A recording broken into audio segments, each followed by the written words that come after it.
மாவட்டம் குலசேகரப்பட்டினத்தில் 1500 ஏக்கர் பரப்பில் விண்வெளி ஆய்வு மையத்திற்கு அருகில் விண்வெளி தொழிற்சாலை உந்து சக்தி பூங்கா அமைய உள்ளதாக தமிழ்நாடு தொழில் வளர்ச்சிக் கழகமான டிட்கோ அதிகாரப்பூர்வமாக அறிவித்திருக்கிறது.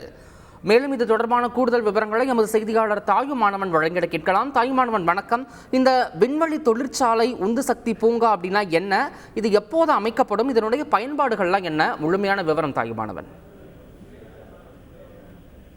தூத்துக்குடி மாவட்டம் குலசேகரப்பட்டினத்துல 1500 ஏக்கர் பரப்புல விண்வெளி ஆய்வு மையத்திற்கு அருகே விண்வெளி தொழிற்சாலை மற்றும் உந்து சக்தி பூங்காவை அமைப்பதற்கான அறிவிப்பை டிட்கோ தற்போது அதிகாரப்பூர்வமா வெளியிட்டிருக்கிறாங்க. குலசேகரப்பட்டினத்துல 950 கோடி செலவுல 2233 ஏக்கர் பரப்புல இந்தியாவில் 2வது ஏவுதளம் என்பது அமைக்கப்பட்டு வருகிறது. குறிப்பா ஆந்திர மாநிலம் ஸ்ரீஹரிகோட்டாவில் இருக்கக்கூடிய சதீஷ் தவான் விண்வெளி மையத்தில் இருந்து இஸ்ரோவுடைய ராக்கெட்டுகள் விண்ணில் சீறி பாய்ந்து வரக்கூடிய ஒரு சூழல்ல இதற்கு மாற்றாக 2வது ஏவுதளம் என்பது இந்த குலசேகரப்பட்டினத்துல அமைக்கப்பட்டு வருகிறது. இந்த நிலையில்தான் தமிழ்நாடு தொழில் வளர்ச்சி கழகம் டிட்கோ விண்வெளி பூங்கா அமைப்பதற்கு இஸ்ரோவுடைய இன்ஸ்பேஸ் நிறுவனத்துடன் புரிந்துணர்வு ஒப்பந்தத்துல கையெழுத்திட்டு வருகிறது.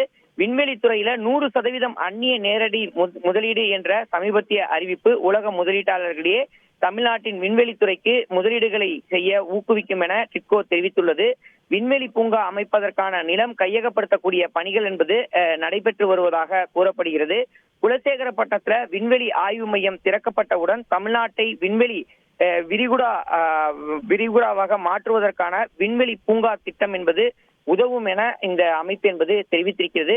குறிப்பா விண்வெளி சார்ந்த இந்த துறையில விண்வெளிக்கான தேவைப்படக்கூடிய அந்த ராக்கெட் ஏவுதளம் உள்ளிட்ட பல்வேறு கட்டுமான பணிகள் என்பது மேற்கொள்ளப்பட இருக்கக்கூடிய நிலையில் ராக்கெட் உதிரி பாகங்களை தயாரிப்பது மற்றும் அது தொடர்பான பல்வேறு கட்டமைப்புகளை உருவாக்கிட இந்த நிறுவனம் என்பது பயன்பெறும் என எதிர்பார்க்கப்படுகிறது.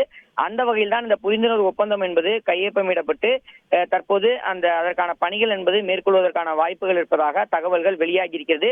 குலசேகரப்பட்டினத்துல இந்த 2வது ஏவுதளம் அமைக்கப்பட்ட உடனடியாக இந்த உந்துசக்தி பூங்காவும் அமைக்கப்படும் என அறிவிப்பானது வெளியிடப்பட்டிருக்கிறது. கூடுதல் விவரங்களுக்கு நன்றி தாயுமானவன். செய்திகளை உடனுக்குடன் தெரிந்து கொள்ள உடனே சப்ஸ்கிரைப் பண்ணுங்க.